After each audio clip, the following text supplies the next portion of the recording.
صباح الخير، عاملين ايه؟ رب تكونوا بخير. قلت هطلع اقول لكم كلمتين كده في السريع، بما ان احنا خلاص الجو بره الشتاء داخل والسيزون بتاع القشرة بينشط دلوقتي. ناس كتيرة الايام دي بشوفها بقصة القشرة ابتدت ترجع تاني.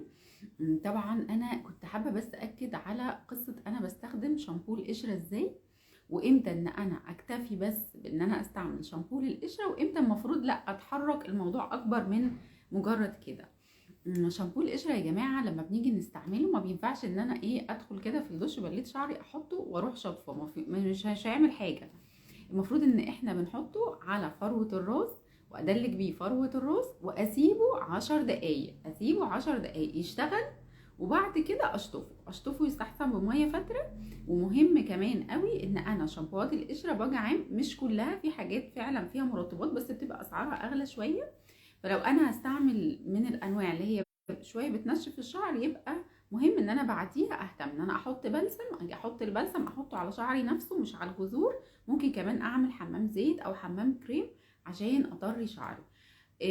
بعد كده ليف ان على راحتكم. القصه دي بقى بتتكرر كام مره؟ بتتكرر في الاول لو القشره شديده 3 مرات في الاسبوع، بعد كده نخليها مرتين في الاسبوع، بس مش اقل من كده لحد ما القشره تخف خالص، وبعد كده بقى ابعد المسافه.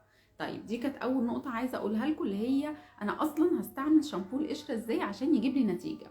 تاني نقطه كنت عايزه برضو اكد عليها، مش اي قشره في الشعر هتخف بشامبو قشره. ليه؟ لان العادي ان القشره دي او المنتشر اكتر ان هي مرحله من مراحل الاكزيما الدهنيه، اول مرحله خالص، ومجرد ان انا هستعمله خلاص بالطريقه اللي احنا قلناها وبعدد المرات اللي احنا قلناها هتتحسن. طيب في غير كده لا، ده في حاجات تانية. القشرة ممكن تظهر في فروة الراس لأسباب تانية، اللي هي ايه بقى؟ ممكن نبقى دخلنا في مرحلة من الإكزيما الدهنية، خاصة لما يبقى فيه احمرار وهرش. هنا عمر ما الشامبو بتاع القشرة ده هيبقى كافي أبدا للعلاج، هنا لازم نزود كمان علاجات موضعية تانية، وأحيانا كمان كبسولات وأقراص. خلاص.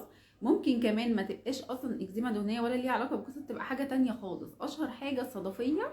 الصدفيه ممكن جدا تحصل في فروه الراس، وبرده هنا مش هيبقى كافي ابدا استعمال شامبو قشره.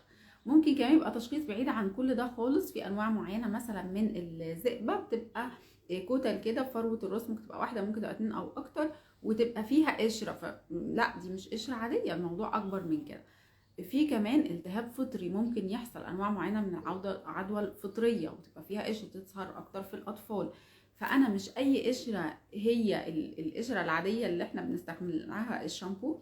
وفي نفس الوقت لو هي القشره اللي هي العادي متعودين عليها بتيجي كل بتزيد تنشط اكتر في الشتاء والكلام ده، يبقى لما اجي استعمل لها الشامبو بتاع القشره استعمله بالطريقه المظبوطه اللي انا شرحتها لكم.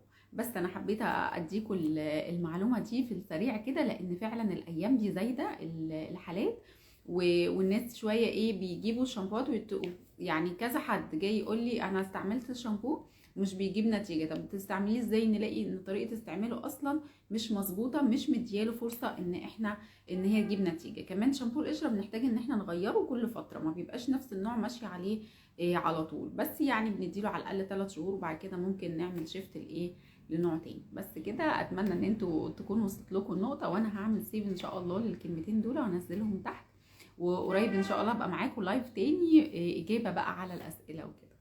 باي باي.